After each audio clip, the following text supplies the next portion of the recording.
Lolo, bakit dito po tayo dumaan? Madilim po, hindi ko po makita ang nilalakaran ko. Wala rin po akong tsinelas kaya nasusugatan ako dahil sa mga tinik. Magpahinga po muna tayo. Kanina pa po tayo naglalakad pagod na po ako. Tsaka, ano pong gagawin ninyo sa musang na nahuli natin, Lolo? Tumahimik ka lang dyan at sumunod sa akin. Huwag na huwag kang lalayo sa likuran ko, naintindihan mo? Kakaiba kasi itong nahuli kong musang. Ang bala ko sana, ikukulong ko at pasisikatan ng araw. Bakit po? Susurpresahin po ba natin sina Mama at Papa sa dala nating malaking pusa? Saka, bakit po ba lagi ninyong dala ang dalawang kahoy na yan, Lolo? Basta, huwag ka na lamang maraming tanong. Musang ito hindi pusa. Kaya dito tayo dumaan dahil iba ang kutob ko sa katahimikan ng gabi. Nararamdaman ko sa ihip ng hangin hatid sa aking katawan na parang merong hindi magandang mangyayari. Kaya huwag kang lalayo sa tabi ko. Nagtataka lang po kasi ako, Lolo, sa mga kinikilos ninyo. Bakit po ba kailangan nating magtago? Narayan lang po ang bahay natin, no? Umalis na po tayo dito sa damuhan. Makati na po kasi at nakakahiwa ng balat. Diyos ko namang bata ito, hindi masabihan. Aswang ang iniiwasan natin. Ang musang na hawak ko, hindi pangkaraniwang pusa, kundi isang mapanganib na aswang. Kumakain sila ng karne ng tao. Kapag lumaki ka na at nasa tamang edad ka na, ituturo ko sa iyo ang paraan sa pakikipaglaban. Ipapamana ko rin sa iyo itong yentok ko, pero hindi pa sa ngayon. Ang bahay natin, Lolo, nasusunog! Nandun po sina Mama at Papa. Tulungan po natin sila. Tsaka, bakit ang dami pong musang na nakapalibot sa labas ng bahay natin? Diyos ko po, ang anak ko. Mga hayop sila.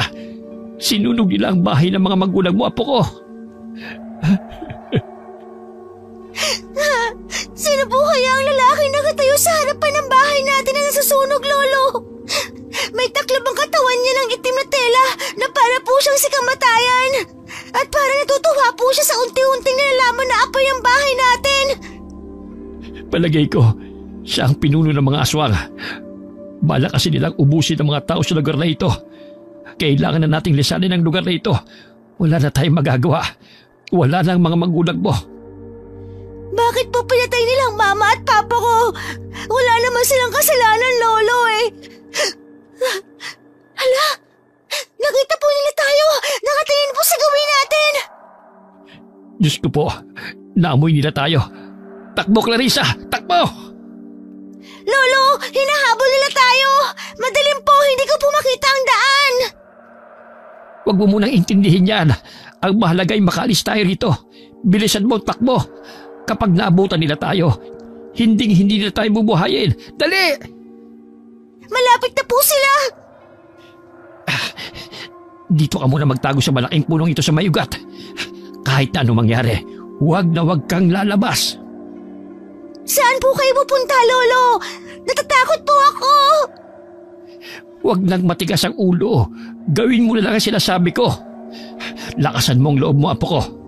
Kapag nakaligtas ka, sikapin mong lumayo sa lugar na ito at bigyan mo ng hustisya ang pagkamatay ng mga magulang mo. Pero sa ngayon, kailangan mong iligtas ang iyong buhay. Nakikiusap ako. Hindi po kita iiwan, Lolo!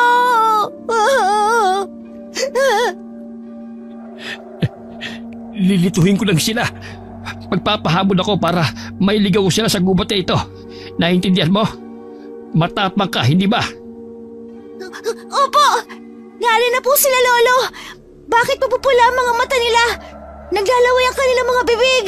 Saka, ang tenga nila nakatiklop na tulad ng kanilang mga buntot!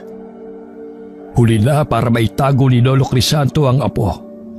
Dahil sa paglingon nito, ay nakatayo na sa kanilang harapan ang mga galit na dambuhalang mga musang. Sa unahan nito ay ang isang matangkad na lalaki na parang isang anino.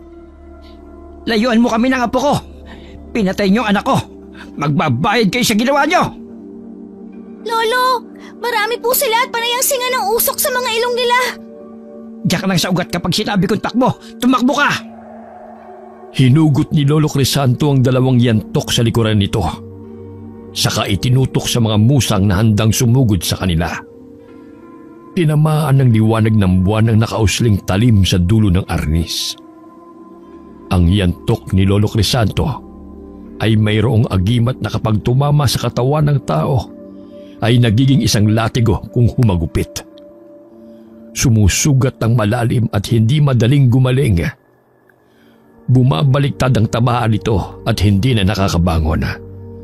Pagbagsak sa lupa ay nakakapagtakang dumudugo ang kanilang mga bibig. Ang dating mabagal kumilos na matanda ay biglang lumiksi ang katawan. Malakas at mabilis kumilos na parang isang mandirigma. Takbo, Clarissa! Bilisan mo! Lolo, hindi po kita iiwan dito. Huwag nang matigas ang ulo. Masyadong maraming kalaban. Hanggang kaya mong tumakbo, huwag kang titigil. Hindi! Ayoko po, lalaban ako. Gagamitin ko itong mga kahoy na ito at ihahampas ko sa kanila. Pinatay nila ang mga magulang ko. Huwag kang lalapit sa kanila. Dala ng matinding galit ay hindi pinansin ni Clarissa ang sinabi ng kanyang lolo. Diretso lang siya sa pagsugod. Nang makarating siya sa gitna, ay nahagip ng kanyang mga mata ang pagtaas ng kamay ng lalaki. Isang senyas ng pag-atake. Mahigpit niyang hinawakan ang sanga ng kahoy na medyo lapok na at nabubulok. Pero masyadong marami ang kalaban. Sabay-sabay na umatake ang mga nauulo na pusang gubat. Diretso sa kinatatayuan ni Clarissa. Lolo! Huwag! Takbo, Apo! Aray! Ang sakit, Lolo! Hindi maaari. Layuan niyo si Clarissa. Ako ang harapin niyo. Magbabayad kayo! Nanlaki ang mga mata ni Lolo Crisanto nang makita nitong isa-isang sumugod ang mga musang sa bata. Kalmot at kagat ang inabot ni Clarissa sa mga galit na aswang. Gumuhit naman ang sakit at mahapding kirot mula sa tinamong sugat ni Clarissa. Tadtad ito ng tama sa katawan. Iniharang naman ng matanda ang katawan nito sa harapan ng apo. Kung kaya kitang-kita niya ang pagtulo ng dugo ng musang mula sa hawak nitong kahoy. Ibaran mo po sila, Lolo! Ipagiganti ninyo ang ginawa nila sa mga magulang ko! Huwag ka mag-alala, Apo. Darating tayo dyan. Kayo mga kampo ng kadiliman. Ako ang harapin niyo! Mag-iingat kayo, Lolo. Parang hindi sila nauubos.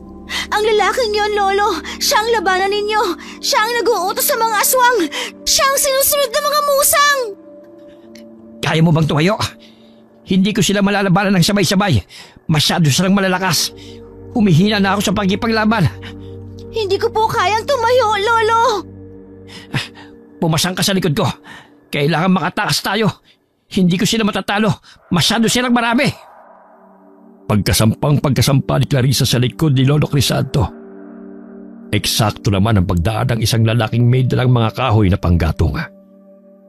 Dahil sa laki ng dala ng lalaki, hindi nito napansin ang mga ligaw na pusang nagkalat sa daan. Walang awa nila itong nilapa. Hindi na nga nakasigaw ang lalaki dahil inuna ng mga pusa na kagatin ang mukha ng biktima. Nangibabaw ang tawa ng matangkad na lalaki na parang tuwang-tuwa ito sa mga nangyayari. Tumakbo na po tayo! Habang abala sila sa pagkain sa lalaki. Mga halimaw sila. Kumapit ka na mabuti. Tatakbo tayo na mabilis. Lolo, sa bukid may naghihintay na kalabaw. Mukhang pag-aari po yun ang lalaking nilapa nila kanina. Kahit hindi ako marunong sumakay sa kalabaw, ay susubukan natin sakyan yon. Kumapit ka lang, Apo ko. Nari na po sila, Lolo. Diyos ko, mas lalo pa silang dumami. Ikaw na muna sumampa sa kalabaw. Kapag natatalo na ako, matakbuhin mo ito at huwag na huwag kang lilingon. Huwag na muna tayong lumaban. Tumakas na po tayo. Puputulin ko itong tali. Mabilis at buong lakas na pinatid ni Lolo Crisanto ang lubid na nakatali sa putol na kahoy na nakatasak sa putik. Pagsampa ng matanda ay may nakasabit pa ring musang sa damit nito. Kasabay ng paghila sa tali ay inundaya ng hampas sa ulo gamit ang arnis ng matanda. Nahulog ang nakakapit na musang sa taniman ng palay habang nagkikikisay. Lolo Astig! Natalo po ninyo ang musang! Mukhang lalo silang nagalit. Hinahabol pa rin nila tayo. Kapit po! Mabilis ang takbo ng kalabaw! Hindi na sila makakahabol. Malapit ang sumilip ang araw. Sa wakas nakatakas tayo. Napalitan ng luha ang masesanang boses ni Lolo Crisanto nang maalala nito ang nangyari sa anak. Hagulgul din ang kapalit sa tuwang naramdaman ni Clarissa habang galit na nakatingin sa unahan ng daan. Hindi ko naiintindihan ang mga nangyayari. Papatayin ko sila. Uubusin ko sila pati ang lalaking nag-uutos sa kanila. Ano po bang klaseng nilalang yun? Sila ang mga aswang na nagtatago sa gubat. Nagaan yung pusa sa gabi. Malinaw na ang lalaking may taklob na yon ang nag-aalaga sa mga musang. Bakit po? Pumapatay sila ng tao? Para saan po? Gusto nilang masolong lupain ito. Pakiramdam nila sila ang biktima. Kaya pumapatay sila ng mga taong alam nila magiging banta sa kanilang paghahari. Hindi pa ito ang katapusan. Dahil maraming mga nilalang ang nagkalat sa paligid para sa mga tao. Pagkain lang nila tayo para mabuhay sila. Dahil walang tumatayong tao para lumaban sa kanila at tatapos sa kanilang kasamaan. Dahil wala silang laban sa kampo ng kadiliman. Pati ako'y nagulat sa biglang pagsulpot nila sa gubat. Higit na mas malakas na sila ngayon. Mas dumami pa ang kanilang puwersa. Baka po, Lolo. Galit po ba sila sa panguhuli mo ng mga musang sa gubat para ibenta sa palengke at gawing ulam? Baka po aswangan ang patay ninyo at naghihiganta sila sa atin. Hindi ito pang benta o pang ulam. Isa kami mga antingerong pumapatay ng mga kalahi nila. Nagiging malaking perwisyo ang pananatili nila dito. Maaring tama ka. Pero nagsisimula ng pagsiklab ng laban. Ang kutob ko po, Lolo. Ginambala natin ang tirahan nila. Tayo nagsimula ng laban. Hindi ko alam. Nagtataka lang ako sa lalaki nag-uutos sa kanila. May kutob akong kaya niya ikinukubli ang kanya muka ay dahil kilala niya tayo. Ganon din tayo sa kanya. Nasaan na po kaya tayo, Lolo? Nasa Karatig Baryo na tayo. Paano po itong kalabaw? Anong gagawin natin sa kanya? Isasama na natin. Iniligtas tayo nito. Kaya magmula ngayon, kasama na natin siya. Hahanap lang tayo ng pansamantalang titirhan. Pagbaba ng maglolo sa tapat ng lumang palengke, kung saan konti pa lamang ang bukas sa tindahan, agad na hinawakan ni Clarissa ang tali ng kalabaw.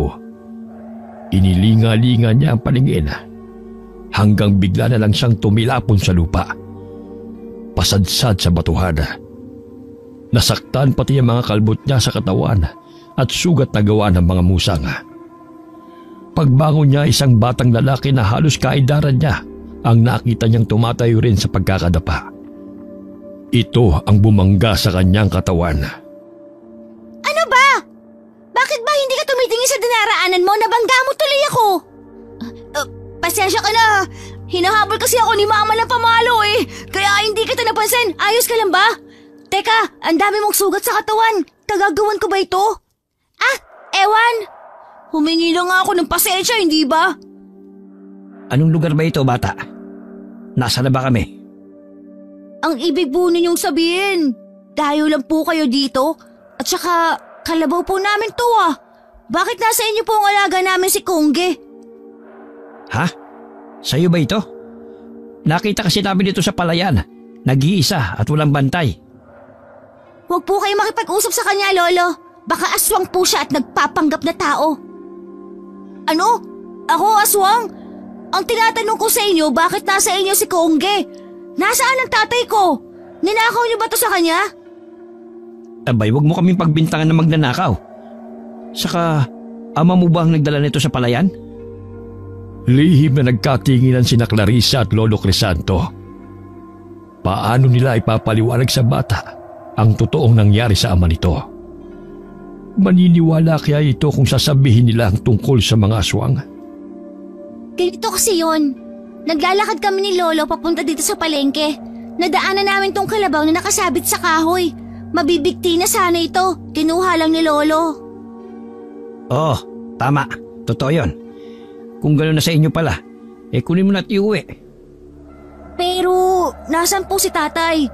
Anong gagamitin niya sa pag-uwi para sa mga dala niyang kahoy? Wala siya dun Baka po hinahanap na ni tatay si Kongge.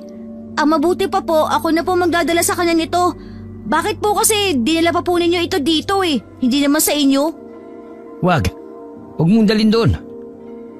Bakit po? May problema po ba? Paano kung hinahanap na ni tatay ang alaga namin? Imposible kasing iniwan niya si Kongge sa palayan. Kung ayaw mo magpapigil, wag! Huwag ka rin maniwala, kainis! Tayo na nga, Lolo! Sandali! Kaduda-duda kasi ang mga kilos ninyo. Para kayong nanggaling sa paikipaglaban. Ang mga damit ninyo punit-punit. Ang batang babae maraming sugat sa katawan. Tapos itong matanda, yung dala niyang arnis na nakasabit sa kanyang likuran. Ayan, at maraming pahid ng dugo. Sige nga, paano ko kayo pagkakatiwalaan? Pero delikadong bumalik doon. Mapapahama ka. Ano po kasing ibig ninyong sabihin? May nangyari bang masama sa tatay ko? Pasensya na pero wala kaming alam sa sinasabi mo Nag-aalala lang kami sa'yo. Marami kasi nagkalat na pusang ligaw sa kabundukan. Baka kung anong mangyari sa'yo doon. Aswang na itilan bang tinutukoy ninyo? Kamukha sila ng mga musang at pusa. Pero mga tao sila. Mga aswang na nagkukubli sa araw. Hindi ba mas tamang puntahan ko ang tatay? Baka kasi sa mga oras na ito, may nangyari ng masama sa kanya. Itilan ba ang tawag sa mga ganong nilalang bata? Betong po ang pangalan ko. Matigas ang ulo ni tatay. Nagpumilit pa rin siya pumunta nun kahit alam niyang delikado. Kung ganon, alam mo palang tungkol sa mga nilalang na yon. Bakit walang ginagawang aksyon ng kapitan nyo rito? Dapat irumoronda sila gabi-gabi. Wala po silang sapat na kakayahan laban sa mababangis sa aswang na yon. Naguronda rin po sila pero hindi sila nagpupunta sa gitnang kagubatan. Hanggang dito pala nakakaabot na sila ng pangbibiktima. Apektado na po ang aming hanap buhay dahil natatakot na po ang iba na umakyat ng bundok.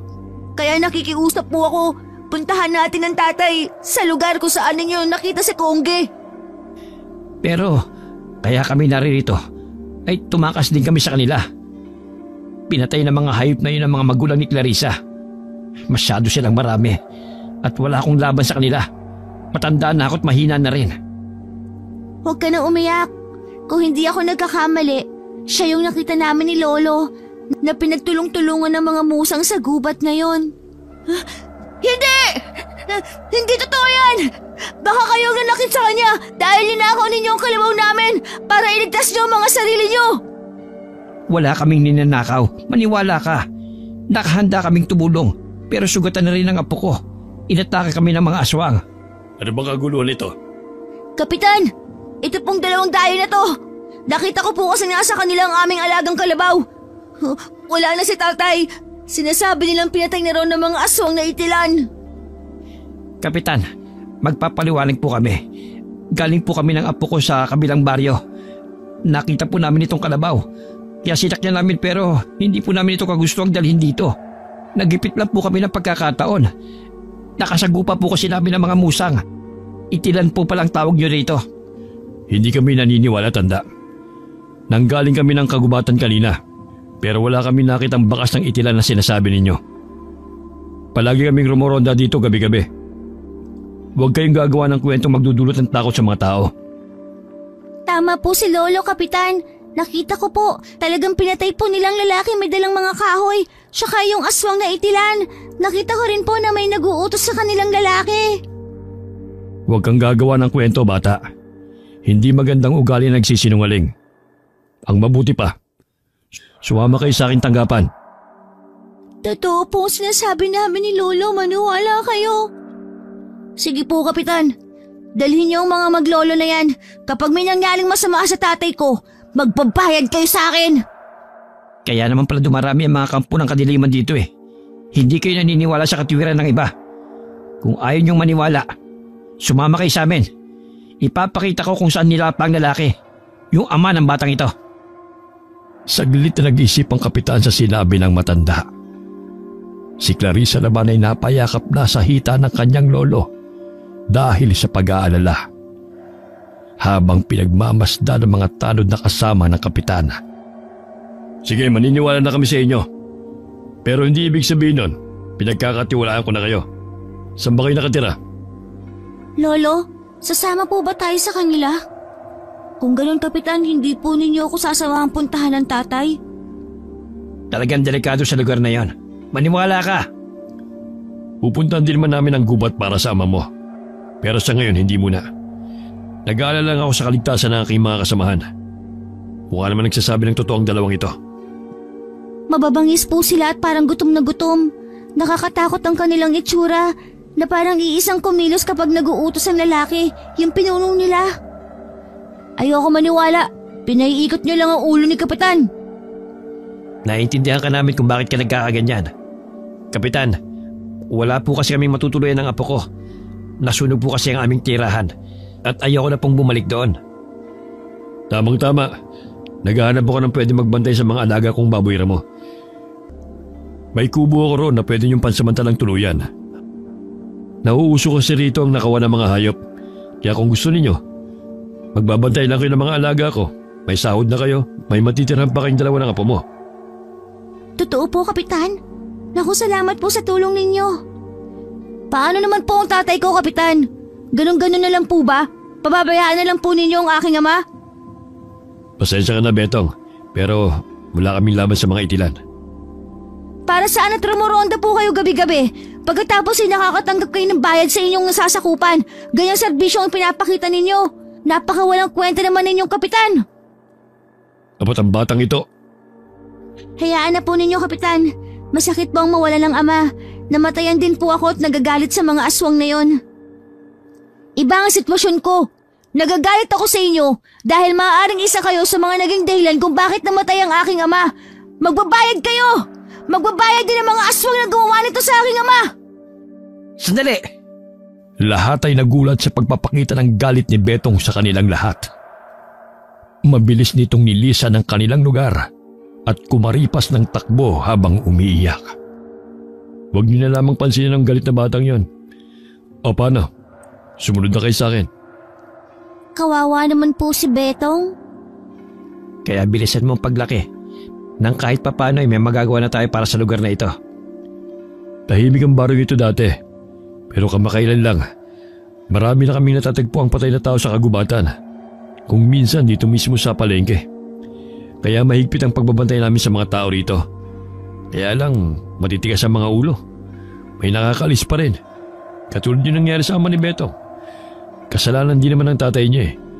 Tapos kapag may nangyaring masama, sa amin itinatambak ang sisi. Mahirap po kasing kalaban ng kumakalam ng sikmura. Isa pa, kayo po ang kapitan ng baryong ito. Talagang sa inyo po isasisi ang lahat. Ano po bang pangalan ng bibong batang ito? Ilan taong ka na? Patalino ka kasing sumagot eh. Sa edad mong yan, masasabi ko may mararating ka sa paglaki mo. Clarissa po, 12 taon po ako. Lolo Crisanto naman po ako. Saan po ba tayo pupunta? Mahaba po bang lakarin? Hinihingal na po kasi ako eh. Paano nga pala yung kalabaw?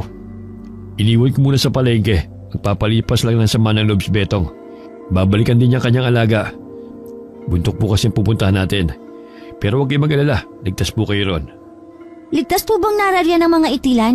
Nakaharang sa daraanan natin? Diyos ko po. Totoo nga. Nakabang na sa atin. At mga nakaupo habang hinihintay tayo.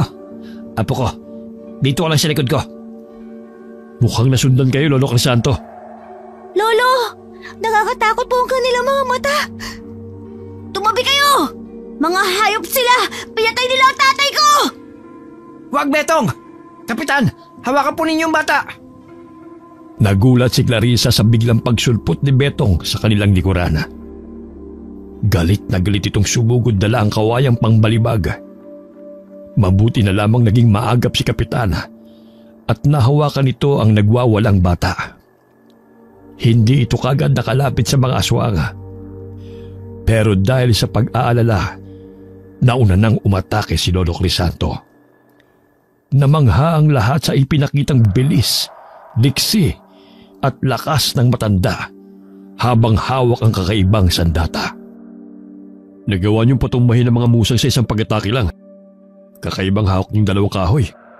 Kung hindi ako nagkakamali, arnis sa mga yan. Para kayong bigla nagbago dahil sa hawak niyong arnis. Nagbabago po talaga si Lolo kapag ginagamit niya ang kahoy na yan.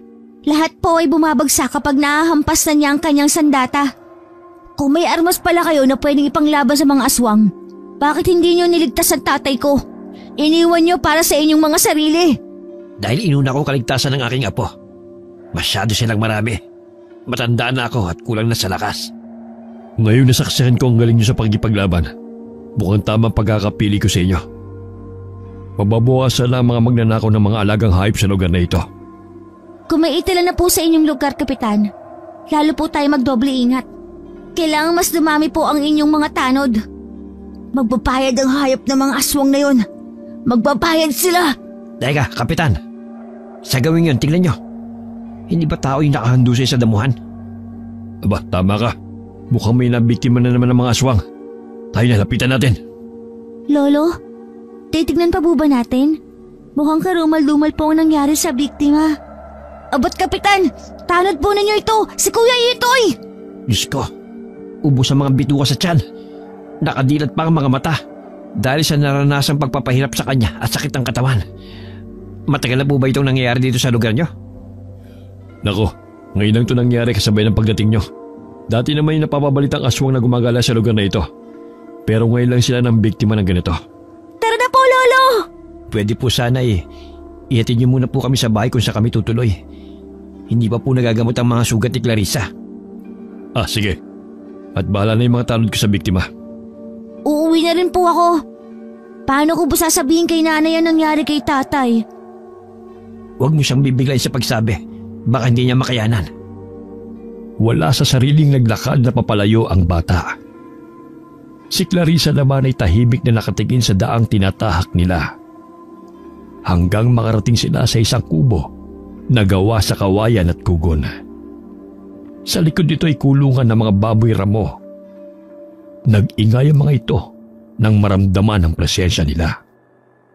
Ang ganda ng kubo, Lolo. Ang dami mga bulaklak, puno at mga naglalakihang bata sa paligid. Huwag ka pumasok ng dire-diretso sa loob. Hindi natin sarili ang bahay. Hayaan nyo lang po si Clarissa. Mabuti na rin po na hindi niya na maalala mga nangyari sa inyo kanina. Sana po'y nagustuhan yung lugar na ito. Maganda po dito, Kapitan. Tahimik po at malayo sa mga kapitbahay. Bawal kasi maglagay ng kulungan ng baboy sa bayan.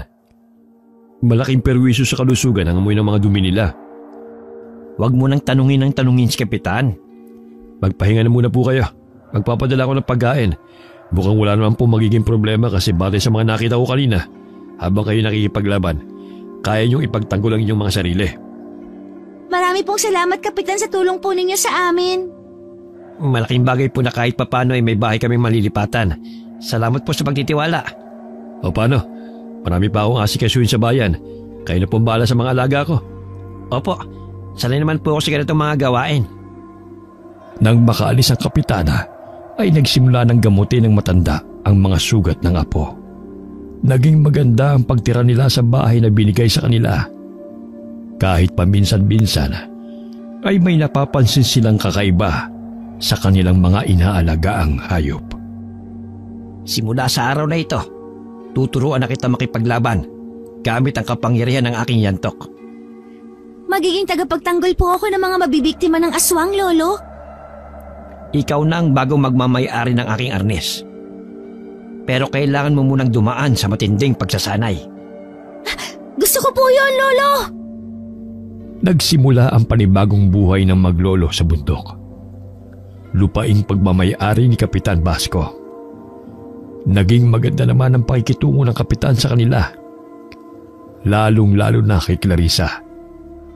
Itinuring nito na parang isang tunay na anak ang ngayon ay dalaga na. 18 taong gulang si Clarissa pagkalipas ng 6 na taon. Maganda, matangkad at hinahangaan ng mga lalaki sa kanilang baryo. lalo na pagdating sa panghuhuli ng mga hayop sa gubat.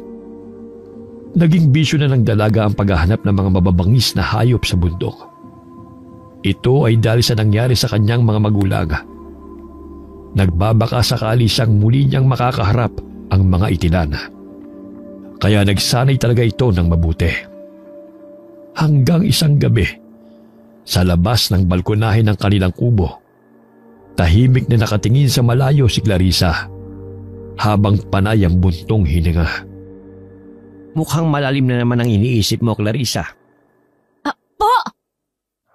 Kahit hindi ka magsalita, alam ko may natitira pang galit sa dibdib mo sa pagkamatay ng iyong mga magulang. Magmula na mapunta tayo rito, huminto na rin ang pagsalakay ng itilan. Parang natatakot na sila sa'yo. Wala ka kasing awang pumatay. Nagtataka rin po ako, Lolo, na biglang nawala ang kanilang paghahasik ng lagim.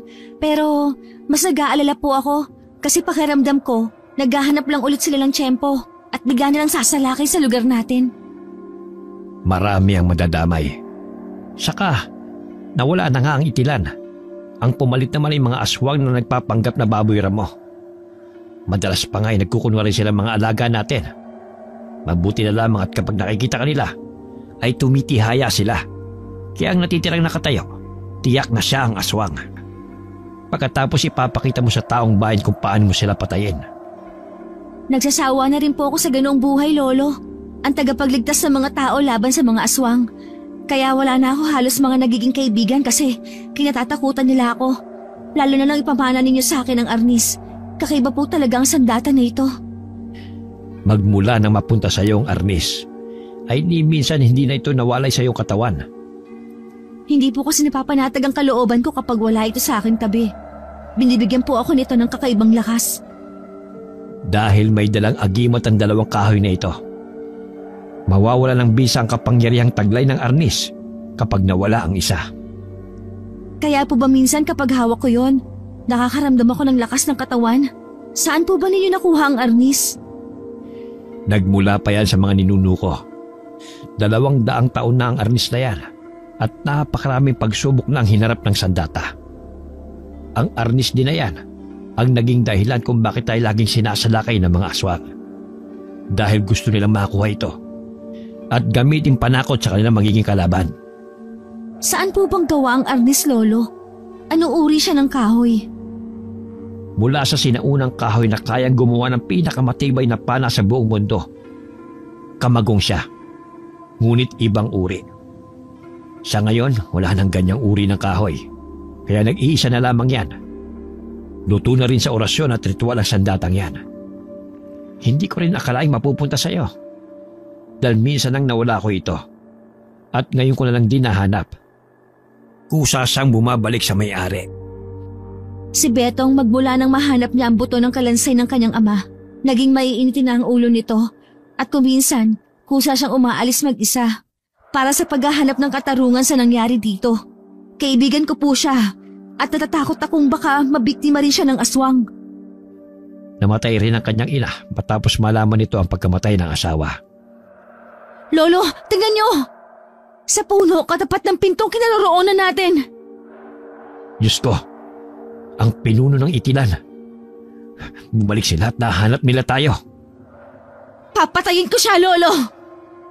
Huwag ka munang sumugod. Hindi pupunta ang hayop na yan nang walang kasama. Mukhang masama ito. Natunto na niya ang kinaroroonan natin. Ano bang kinukuha nila sa atin, Lolo? Ikaw mismong sadya nila, Apo. Gusto ka nilang patayin at makuha ang arnis. Mag-iingat ka. Bakit po gusto nila akong patayin? Gagawin ka nilang halimbawa sa mga kalahi nila. Kagaya na nangyari sa iyong ina. Ang totoo, marami ka pang hindi nalalaman tungkol sa mga magulang mo.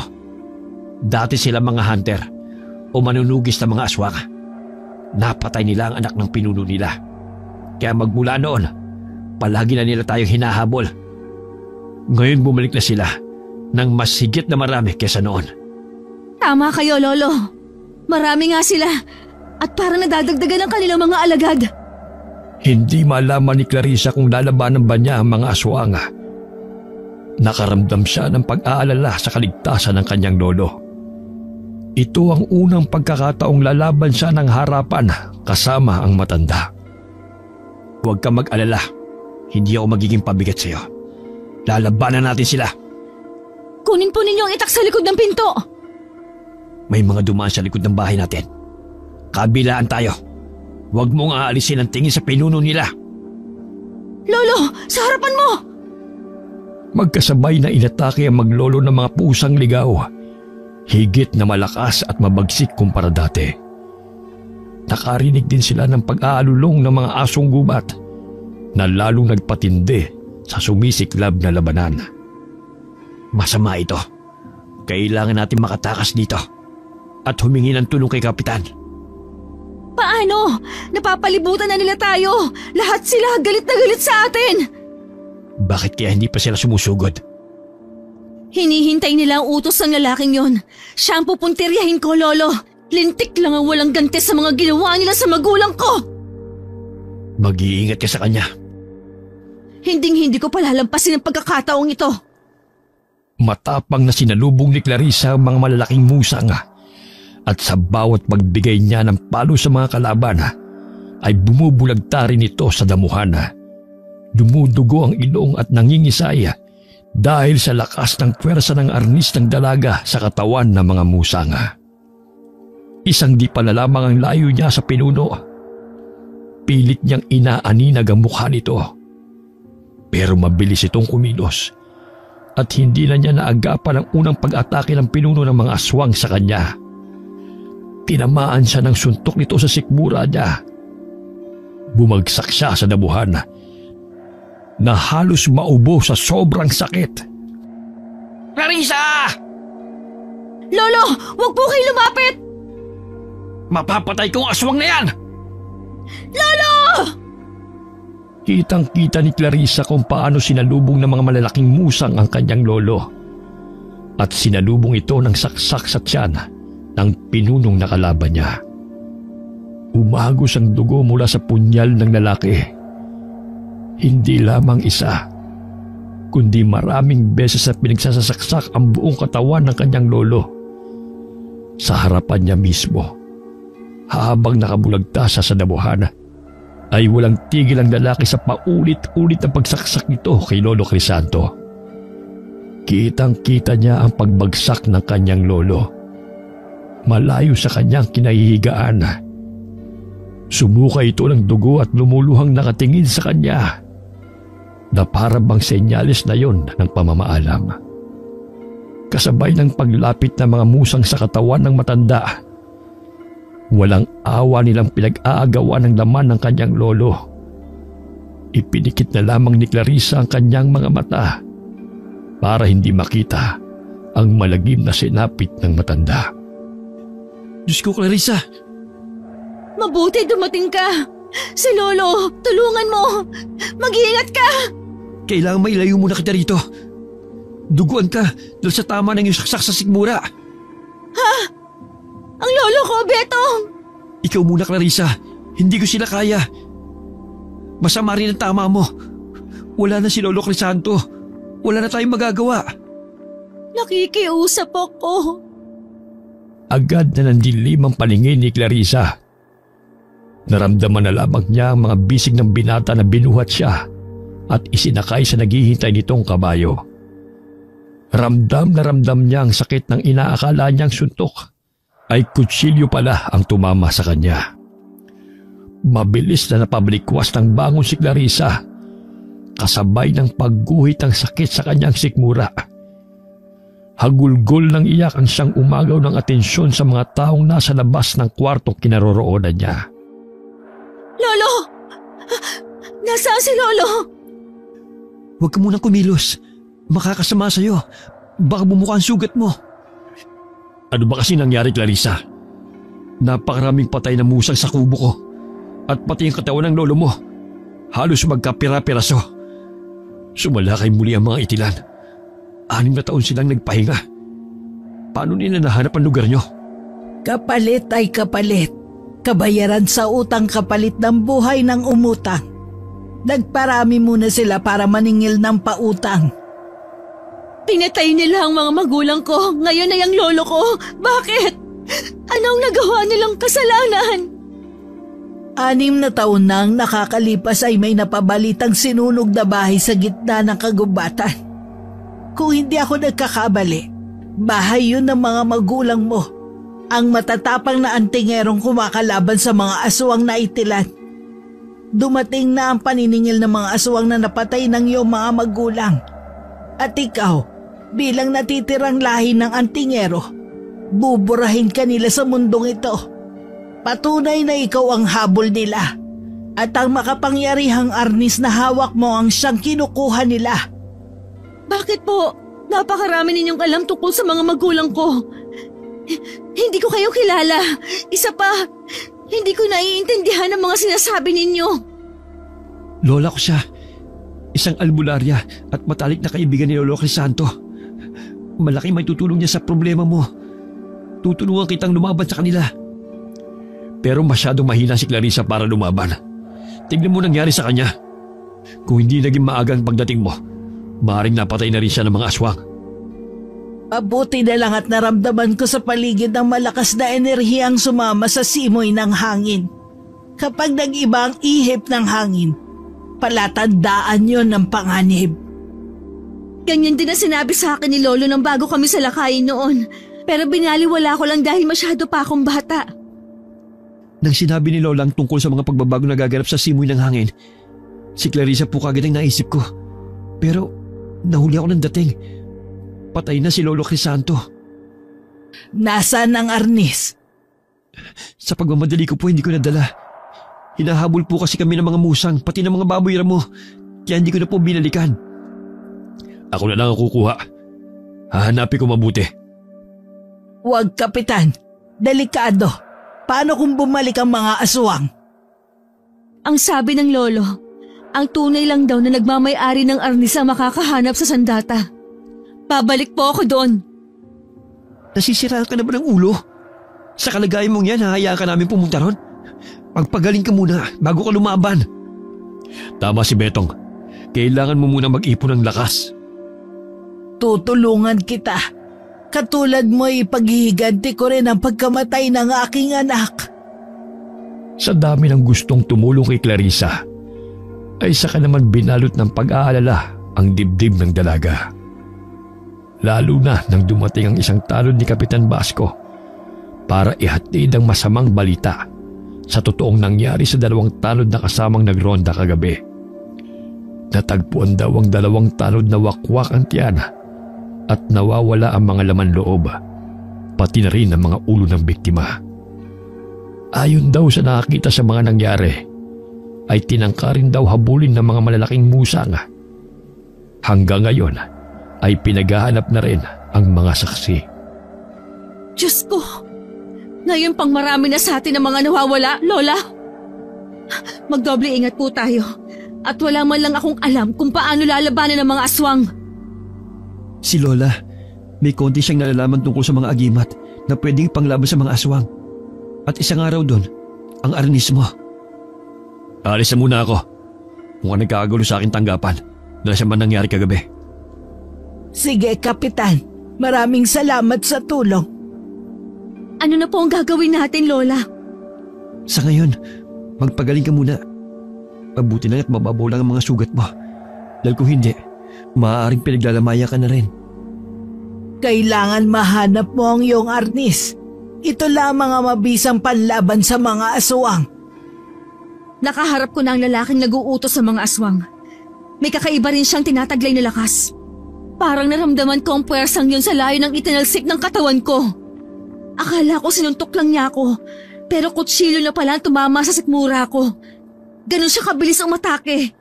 Ang ipinagtataka ko lang, matapos mapatay si Lolo, ay hinayaan pa nila akong mabuhay. Hindi, Clarissa. Dahil lang yung sa maaga kong pagdating, dala ang mga asin. Lahat sila'y natakot at sumunod sa pag-alis ang pinuno nila. Para lang silang naghamon ng laban. Ipinakita sa iyo ang kakayahan nila at kung anong kaya nilang gawin sa iyo. Dahil hindi nila matanggap na ganun-ganun ka lang mamamatay. Ang gusto nila ay pahirapan ka nila, kagaya ng ginawa ng mga magulang mo sa kanila. Isa pa, may kakayahan ka ng gumamit ng arnis at magiging banta ka sa kanilang lahi. Magkakasunod na buntong hininga ang pinakawala ng matandang iska. Sa itsura nito ay para itong isang babaylan na nalalaman ng mga mangyayari sa hinaharap. Lalo lamang nang ibabaw ang lungkot sa mukha ng dalaga sa pagkawala ng kanyang lolo Crisanto. Ikinalulungkot ko nangyari sa lolo mo. Huwag ka nang umiyak. Gawin mong inspirasyon ng sakit para lumaban ka. Gaganti tayo sa mga nilalang na yon na walang karapatang mabuhay sa lugar natin. Mga aswang na naghahari para ubusin ng mga tao. Kailangan kong bumalik doon, Betong, para mahanap ko ang aking arnis. Si Lolo, nasaan ang kanyang bangkay? Si Kapitan Basco na ang umasikaso. Pasasamahan kita kay Betong. Gamitin mo muna ang kabayo ko. Pero kapag dumugo ang mga sugat mo, umuwi ka agad dito. Kaya mo na ba? Oo, kakayanin ko. Umalis na kayo para makabalik kayo dito bago dumilim. Hahanapin ko na rin ang punyal na pwedeng makatulong laban sa mga aswang. Ikaw, Betong, kahit ano mangyari, wag na wag kang makakalimot na maglagay ng kutsilyo sa likuran mo bilang reserba. Ang mga malalaking musang ay mag-aanyong tao sa umaga at hayop sa gabi. Bukod tanging ang pinakapinuno lang nila ang mahirap na mahuli. Tatayo na sana si Clarissa nang may dumating na isa pang tanod. Huwag daw munang umalis si Clarissa dahil ito raw ang pinagbibintangan ng taong bayan na may dala ng kamalasan, patayan at aswang sa kanilang baryo. Bakit ganun, Lola? Dati nakakatulong sa kanila si Clarissa. Tapos ngayon, pinagbabantalan nila ang buhay niya? Tama naman sila. Wala akong silbi. Magmula lang mapadpad kami rito, sunod-sunod na ang kamalasan sa lugar ninyo. Nagkakamali ka. Dati nang may nangyayaring ganito sa lugar na ito. At kayo lang ng lolo mo ang malakas ang loob na lumaban sa mga aswang. Tama si Lola Clarissa. Huwag mo silang intindihin. Mas maraming nawala sa'yo. Sige na, kailangan maunahan ninyo ang kampon ng kadiliman sa paghahanap ng arnis. Dalhin ninyo ang mga punyal na ito. Gawa sa sinaunang bato na may kakayahang sumugat ng katawan ng aswang.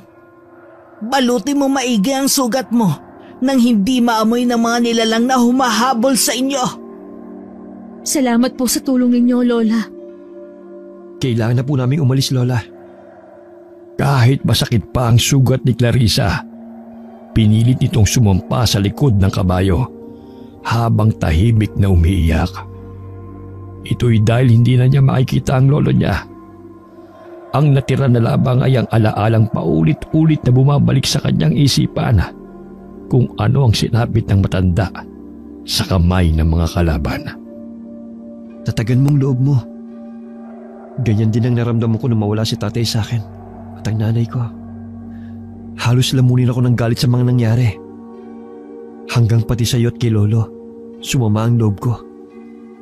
Nakita ko kung paano nila pinagluray-luray ang katawan ng lolo ko. Kaya halos hindi ako makahinga sa tindi ng galit ko. Pero wala akong magawa.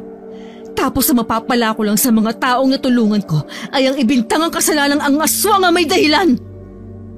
Maraming tao sa bahay niyo. Teka, si Kapitan at mga tanod niya? Para may hinahanap sila sa damuhan. Siguro pinapahanap ng matanda ang arnis mo. Sa halip na bumaba, ay nagulat pa sina Clarissa at Betong sa ilang mga taong sumugod sa kanilang kinatatayuan. Galit na galit ang mga taong pinagtatabuyan sila. At sa lakas ng mga boses ng tao, ay nagtawag pa ito ng mga kasama para pagtulungan sila. Kaya walang nagawa ang dalawa kundi lumayo sa lugar na yon. Saka na lamang sila babalik para sa arnis kapag nakaalis na ang mga tao. Ano na ang gagawin natin? Mukhang may nakahanap na ng aking sandata. Kapag napasa kamay yun ng ibang tao, Tuluyan na mawawala ang pag-asa kung may pagtanggol ang ating mga kababaryo. Kahit delikado, magpapagabi tayo. Hihintay natin makalis ang mga tao. Anong ginagawa niyo rito? Hindi ba't sabi ko huwag muna kayong pumunta rito dahil sa mga taong galit na galit sa mga nangyari? Sila ang mga taong nawala ng mga minamahal sa buhay. Hindi ka ba natatakot sa kanila? At sa maaari nilang gawin sa inyo? Wala akong ginagawang kasalanan sa kanila. Nawalan din ako ng pamilya. Pero hindi nila alam yun. Mas makakabuting umuwi muna tayo. Tama si Kapitan. Iuwi mo muna si Clarissa, Betong. Huwag mo sanang tanggihan ang pag-aalala namin sa iyo. Mas makakabuti magpagaling ka muna. Pinitik ni Betong ang tali ng kabayo. Kaya wala nang nagawa si Clarissa kundi ang sumunod sa dalawa. Habang nasa daan sila, ay panay ang lingon ni Betong sa kanilang likuran na para bang nararamdaman nito na may sumusunod sa kanilang dalawa. Pati ang kanilang sinasakyang kabayo ay walang tigil sa paghalinghing na para bang nararamdaman ito na may nakaambang panganib sa kanilang dalawa. Mukhang may sumusunod sa atin, Betong. Hindi kaya si Kapitan Basco? Nako, sa paligay ko hindi. Kilala ng kabayo ko si Kapitan. Kung ganon, may sumusunod na panganib sa ating dalawa. Kanina ko pa nga nararamdaman eh. Hiya! Kumapit ka lang sa likuran ko, Clarissa. Patatakbuhin ko na mabilis ang kabayo ko. Hiya! Diyos ko, mga asong gubot pa lang humahabol sa atin. Hiya! Kumapit ka lang. Tisin mo muna ang sakit ng sugat mo. Hiya! Huwag mo akong alalahanin. Kahit araw pala ay sumusugod ang mga nilalang na yan sa mga tao. Hindi sila mga aswang na katulad ng mga pusa. Naamoy lang nila ang sariwang dugo ng katawan mo. Mabangong-mabango yan sa kanila. At kapag naabutan tayo, tsak na pati ang kabayo ko, madadami nilang napain. Dahil sa pagmamadali ng pagpapatakbo sa kabayo, ay hindi sinasadyang maipit ang paa ng kanilang sinasakyan sa siwang ng bato. Dahilan para bumaliktad ang kabayo at tumilapon sa unahan ng mga sakay nito. Abot langit ang kaba ni Clarissa nang makita niyang papalapit sa kanyang kinaroroonan ang mga asong gubat. Mabuti na lamang at nakakita siya ng dalawang kahoy na magagamit niyang panlaban sa papasugod ng mga aso. Inatake agad ng mababangis na hayop si Clarissa. Pero agad ding bumabagsak sa lupa ang nagtatangkang lumapit sa kanya. At sa pagbangon naman ng mga ito, ay umuungol sa sakit dahil sa paghampas niya ng kahoy. Kumaripas ng takbo ang mga ito papalayo sa kanya dahil sa takot. Ayos ka lang ba, Betong? Hindi ka ba nasaktan? Mukhang ikaw ang malala sa atin dalawa. Kita mo, hanggang pantalon mo na ang agos ng dugo. Tayo na para magamot na yun ni Lola. Mabuti na lang na tinuruan ako ni Lolo kung paano ang tamang paraan sa paggamit ng arnis. Nagamit ko ang aking mga natutunan sa pakikipaglaban. Naihanda niya ako sa ganitong sitwasyon bago siya pumanaw. Ang galing mo nga sa paggamit ng kahoy eh. Para akong nanonood ng pelikula sa mga galawan mo. Lahat ng pag-atake mo sapul, bagsak ang kalaban. Kaya ang ginawa mo, nanood ka lang. Hinayaan mo akong makipaglaban sa mga asong yon. Tayo na nga, baka nagtawag lang ng kasama ang mga asong yon. Dito pa tayo matuluyan. Itinayo ni Betong ang natumbang kabayo. Kitang-kita sa paa ng hayop ang malaking sugat na nasa balat nito. Kung kaya si Clarissa na ang sumakay dahil wala pa rin tigil ang pagdurugo ng sugat ng dalaga. Gulat na gulat naman ang matandang iska nang makita ang itsura ni Clarissa. Ano nangyari? Bakit ganyan ang itsura nyo? Napalaban kami, Lola, sa daan. Kahit sa umaga? Mga aso lang po talaga, Lola. Naamoy po yata nilang aking dugo kaya hinahabol kami. Ang galing pala talaga sa pakikipaglaban ni Clarissa. Lahat ng asong tinamaan ng palo niya, lahat kumaripas ang takbo, bagang buntot. Nakuha nyo ba ang arnis? Pinigilan po kami ni Kapitan dahil sa mga tao. Galit na galit po yung mga tao dahil sa pagkawala ng kanilang kaanak. Pinagalitan po kami ni Kapitan. Sobra din po ang pag-aalala niya kay Clarissa. Kaya po pinauwi kami ni Kapitan. Mabuti na lang pala at naroon si Kapitan. Huwag ka na mag-alala. Dahil tiyak ako ginagawa ng matanda ang lahat para mahanap ang arnis mo. Pumasok na kayo sa loob. May tiwala naman ako kay Kapitan. Malaki rin po kasi ang respeto ko kay Kapitan at itinuturing ko na siyang pangalawang ama. Tinutulungan lang po niya akong maibalik sa akin ang aking sandata. Lola, gamutin niyo na muna yung sugat ni Clarissa. Kinuha ni Lola Iska ang ilang mga kagamitan nito na panggamot sa sugat. Si Betong naman ay hindi mapakaling panay sulyap sa sugat ni Clarissa. Ay saka naman nilagyan ng matanda ang sugat ng dalaga ng dilikdik na bawang. Bakit po dinikdik na bawang, Lola? Ang mga sugat kasi nagiging sensitibo sa mga bakterya. Lalo pa kung ang ginamit sa iyo ay punyal na pagmamay-ari ng aswang. Mapanganib ito at kung saan-saan ginagamit. Makakatulong ito para mawala ang lason. Sobrang hapdi at makirot po ang bawang sa sugat ko, Lola. Tiisin mo na lang muna. Ewan ko ba, kababae mong tao, nararanasan mo na mga ganitong mga pagsubok. Alam mo bang wala pa yan sa kalingkingan ng mga naranasan ni Kapitan? Inubos kasi ng mga aswang ang pamilya ng matanda. 3 anak, asawa at mga kapatid ang namatay sa malaking sunog na naganap doon. Usap-usapan dito ang sinapit ng pamilya ni Kapitan. Kaya magmula ng araw na yun, pinangunahan na niya ang pagroronda. Kaya siguro ganun na lang ang pagtulong ng matanda kay Clarissa. Kawawa naman po pala nangyari kay Kapitan. Kaya po siguro ginagawa niyang lahat para maprotektahan niya ang baryong ito. Naalala rin niya ang kanyang pamilya sa akin. Bakit kasi nauso pa ang mga aswang dito sa ating baryo eh? Hanggat may mga antingerong lumalaban sa mga aswang, patuloy lamang na magkakaroon ng hidwaan sa pagitan nila. Darating din ang araw na magagapi rin sila sa awa ng Diyos. Napakaswerte natin at nakilala natin itong maglolo na ito. Kahit papano may naglakas ng loob na lumaban sa mga itilan. May hinala na po ba kayo sa kung sino ang pinuno nila? Lalaki po siya na palaging nakatayo sa unahan ng mga musang. Ako, wala pang nakakita sa mukha ng pinuno nila. Ang sabi ng ilang mga nakakita sa kanya, para daw babae. Meron naman ang sabi ay lalaki. Kahit ano pa ang sabihin nila, wala pa rin karapatan ng nilalang na ito na paglaruan ng buhay ng tao. Tao po. Lola Iska. Nakarating na ba ang dalawa? Ay oo, naririto nga at ginamot ko ang sugat. Sinugod daw sila ng mga asong gubat kanina. Kumusta? Hindi ka ba nasaktan? Hindi naman po. Nagawa ko pa rin makipaglaban sa kanila. Kumusta po ang paghahanap ninyo sa Arnis? Pasensya ka na ha. Pero kung saan sana namin hinanap, hindi namin nasumpungan. Hindi po kaya nakuha na ng pinuno ng mga aswang? Pwede nga na mangyari yun. Gagamitin nila ito sa masama. O di kaya mismo sa'yo. Kung ganun, dapat mag-ingat tayo. Kung totoong nasa kanila lang Arnis, nasa panganib ang mga buhay natin. Maraming paraan para labanan sila. Katulad ng bawang, asin at buntot pagi. Takot sila sa mga bagay na nabanggit ko. Maliban sa pinuno nila, ang alam ko'y pangkaraniwang tao lang ang kalaban natin. Nag-alaga lang siya ng mga aswang na nagkatawang musang lang.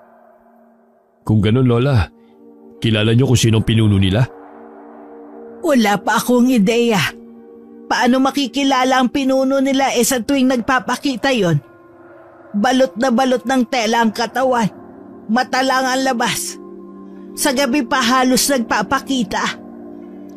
Pagkatapos nga pala ng gabing ito, napagkasunduan namin mga tanod na mas palawigin pa namin ang pagbabantay sa gabi.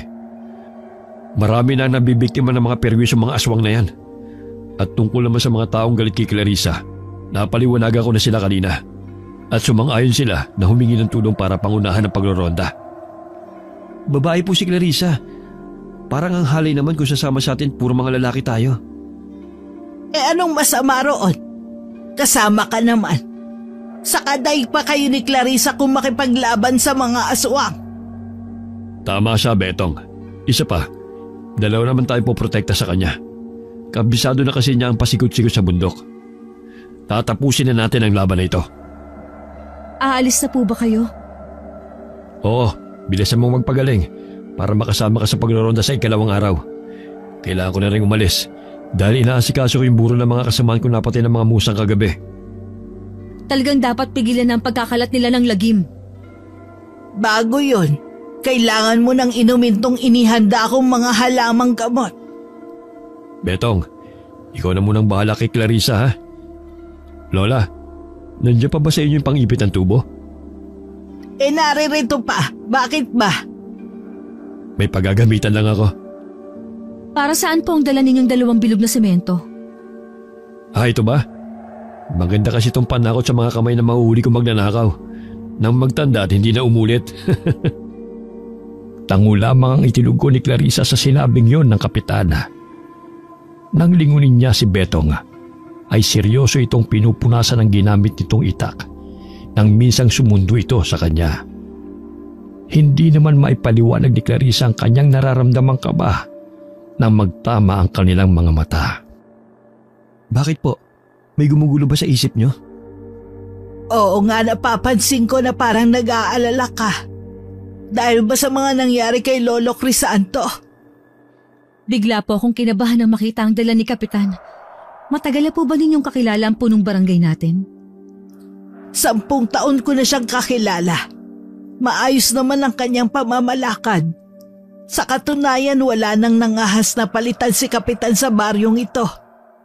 Bakit mo nga pala naitanong? Wala po. Sumagi lang sa aking isip. Para po kasing may nagbago sa kanyang ikinikilos. Baka nalulungkot lang dahil nalagasan na naman siya ng mga tauhan. Itinuturing niya kasing kapamilya yung mga nasasakupan niya. Tama ka riyan. Wala akong masabi sa pamumuno niya. Wala akong maipipintas. Madalas nga nagbibigay siya ng mga tulong sa mga nangangailangan galing sa sarili niyang bulsa. Dahil sa mga nasabi ng matandang iska, ay saka lamang napanatag ang loob ni Clarissa. Ibinaling na lamang niya ang atensyon sa ibang direksyon. Sa ika-2 araw ay matyagang naghintay ang magkaibigang Clarissa at Betong sa bukana ng kagubatan. Ito ay tungkol sa napag-usapang pagroronda para sa nasabing pagbuksa sa mga aswang. Marami na ang mga tanod na naghihintay roon. Maya-maya pa ay dumating na rin si Kapitana. May dala itong mga kagamitang panlaban sa mga aswang. Yan lang po bang dala ninyo? Tsaka bakit hindi po kayo nagdala ng bawang? Tama na itong mga kagamitang ito. Mahirap kasing kumilos kapag maraming dala Sapat na ito. Saka naniniwala ako kapag nakita nilang matapang tayo humaharap sa kanila. Matatakot silang kalabanin tayo. Mukhang malayo na po tayo sa karamihan, Kapitan. Naliligaw na po yata tayo. Medyo madilim dito at malamig. Meron din mga naglalaki ang puno ng talisay sa lugar na ito at hindi tayo naliligaw. Sadyang dito tayo dinala ng mga paa natin. Po, bakit itinututok ninyo sa akin ang punyal na hawak ninyo? Pamilyar sa akin ang kutsilong yan. Ginamit ito ng pinuno ng aswang na ipinangsaksak sa akin. Siya ang pinuno ng aswang, Clarissa. Niloko niya tayo. Pero paano nangyari to? Matagal na panahon naghintay ako ng pagkakataon para mapatay ko rin ang huling lahi ng mga antingerong may hawak ng agimot ng kahoy. Pero hindi tamang wawakasan ko ang buhay mo ng ganun-ganun lang. Ikaw ang pumatay sa mga magulang ko, sa lolo at ama ni Betong. Ang kapal na mukha ninyo. Bakit? Bakit ninyo ito ginawa sa amin? Itinuring kitang pangalawa kong ama. Hindi yan epekto sa kanya. Ang mga kampo ng kadiliman, wala ng mga pakiramdam. Hindi. Meron pa. Heto sa'yo dinikdik na bawang. Dali, Clarissa, atakihin mo ang traidor na yan! Kitang-kita ni Clarissa ang epekto ng dinikdik na bawang sa katawan ni Kapitana. Kaya ang armas niyang 2 kahoy ay naihampas niya rito ng ubod ng lakas. Ngunit sa pagbawi ng matanda, ay pinuntirya naman ito ang dating sugat ng dalaga. Pinag-aralan ko kahinaan mo. Patay ka na sana dati kasama ni Tanda. Kaya lang na kaya namang gagong ito Ako ang harapin mo! Naniwala akong mabuti kang tao. Yung palakampon ka ng mga demonyo. Pinatay mo ang mga kasamahan mo para palabasing biktima ka rin ng mga aswang. Dahil pinatay ng mga magulang ng batang yan ang buo kong pamilya. Nararapat lang na pagbayaran nila ang pagkuha sa buhay ng asawa at mga anak ko. Kulang pang kabayaran ng mga buhay ninyo. Pero bago yun, ay gagawa ko ng isang palabas.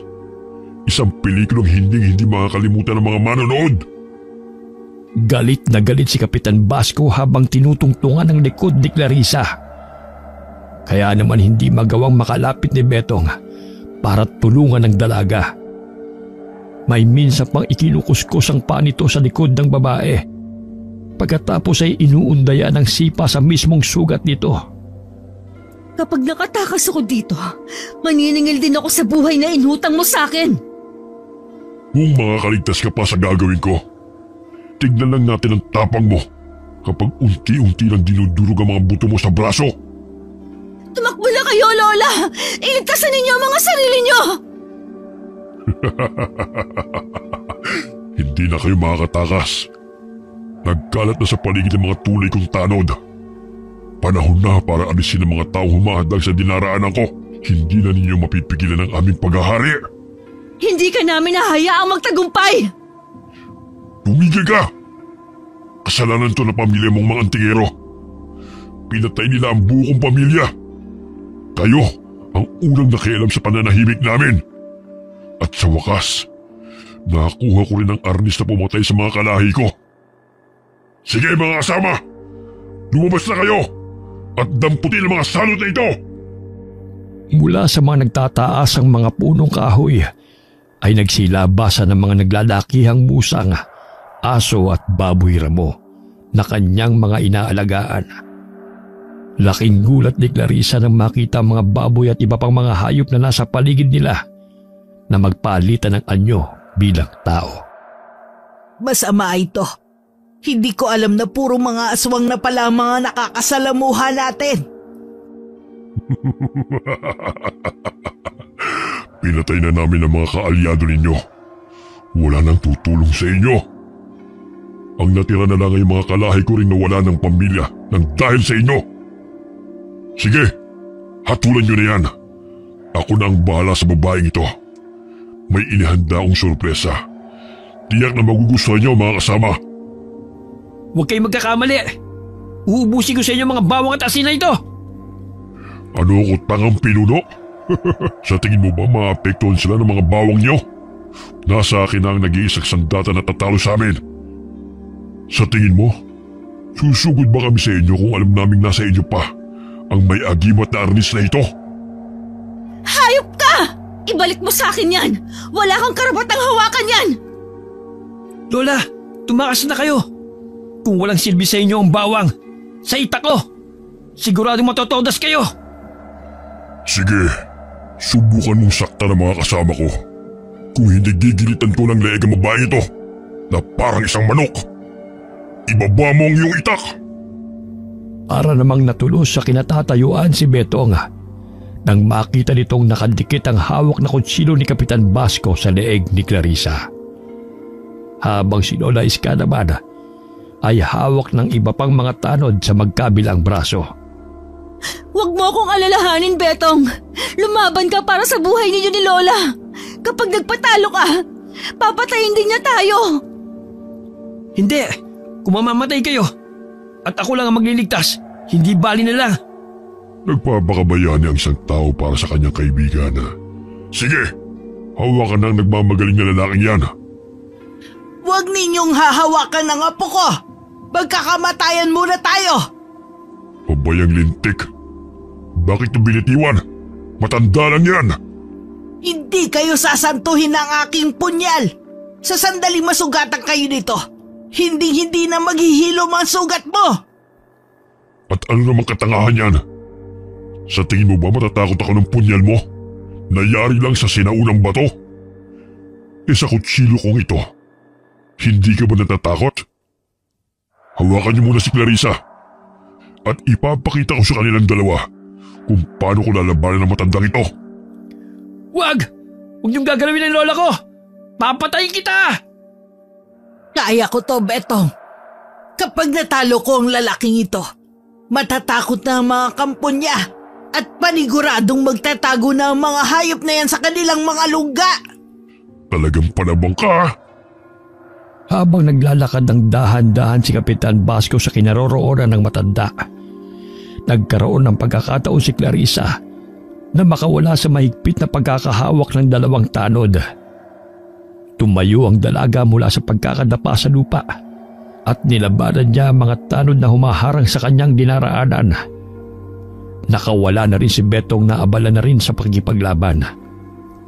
Abala naman sa pagdudwelo sina Lola Iska at Kapitan Basco sa isa't isa. Magaling din palang makipaglaban ng matanda. Pero dahil malakas at maliksi ang kapitana, isang unday ng saksak sa tagiliran ng matanda ang nagpahinto sa oras ni Clarissa at Betong. Kitang-kita ng dalawa kung paanong inulit ni Kapitan Basco ang pagsaksak sa matanda. Sumuka ng dugo si Lola Iska at wala ng buhay na bumagsak sa lupa. Lola! Walang hiya ka! Magbabayad ka! Ipinagkaloob ko lang ang kabayaran sa mga taong mahiling magbida-bidahan nang wala namang kakayahan. Ganun ha! Hetong sa'yo! Patuloy ko lang iilagan ang mga atake mo, Betong. May naisip na akong gagawin sa'yo. Sige lang, lumapit ka. Kahit anong gawing pag-atake ni Betong kay Kapitan Basco, ay nagagawa nitong maiwasan ang sandata ng binata. Habang si Clarissa naman ay abala sa pagkipaglaban sa mga tanod ni Kapitana. Kahit nangihina ang katawan, ay pilit nilalabanan ng dalaga ang bawat pag-atake ng mga taong galit na galit din sa kanya.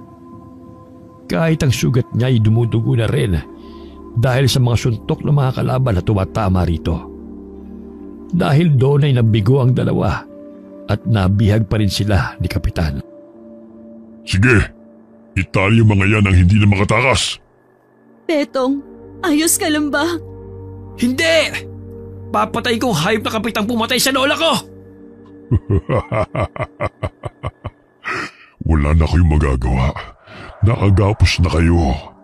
Ang alalahanin ninyo ay kung paano kayo makakatakas sa gagawin ko. Palalabasin ko sa mga bobong kababaryo ko na kayo ay napatay ng mga aswang sa ginawa kong pagroronda at kami lang ng mga tanod ko nakatakas. Oh, hindi ba? Perpektong naisip kong dahilan. Akala mo ba'y magtatagumpay ka laban sa kabutihan? Kabutihan? Peste. Nagpakabuti ako. Kami ng pamilya ko. Nanahimik kami sa kabundukan. Pupuntahan niyo at papatayin lang? Dahil sa maling bintang ng mga tao? Kaya nga pinatay ko na rin sila nang hindi na dumami ang mga lahi ng mga sinungaling. Anong gagawin mo sa pang-ipit ng tubo? Simple lang. Dudurugin ko muna ang mga kamay mo. Napakarami ng aswang ang pinatay nito eh. Wag! Tumahimik ka! Kaya ka buhay ngayon para mapanood mo ang gagawin ko. At pagkatapos, ipalalapa ko kayo sa mga tanod ko para naman sa hustisya ng pamilyang kinuha ninyo sa kanila. Nararapat lang na mawala sila dahil may pamilya rin ng mga pinatay ng mga tanod mo. Nakikita niyo ba ang arnis na ito? Kasamang madudurog ng babae ito.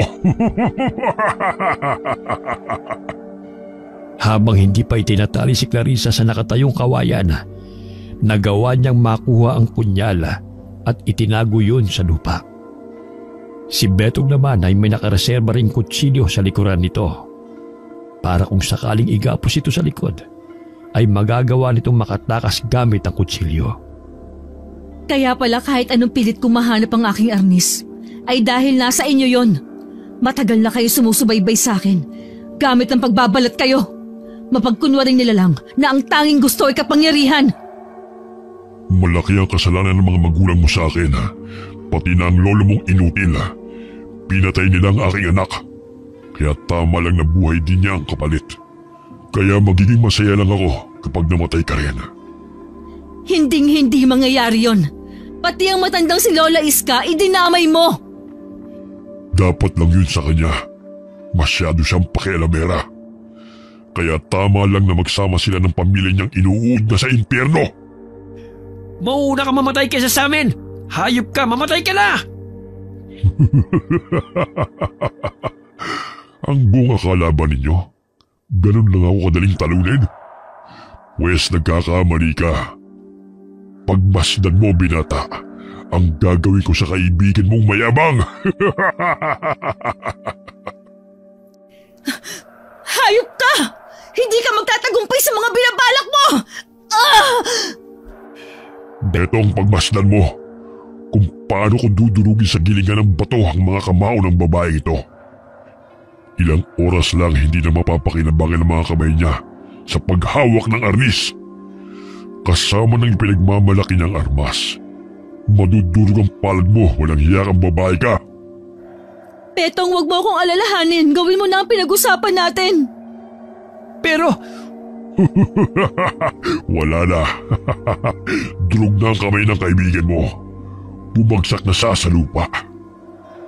Habang damang-dama ni Clarissa ang sakit ng nadurog niyang mga kamay, gumapang siya papalapit sa pinagtaguan niya ng kutsilyo sa dulo ng arnis. Kahit abala pa rin ang matanda sa pakikipag-usap kay Betong, ay unti-unti ring nakakalagang tali nito sa kamay.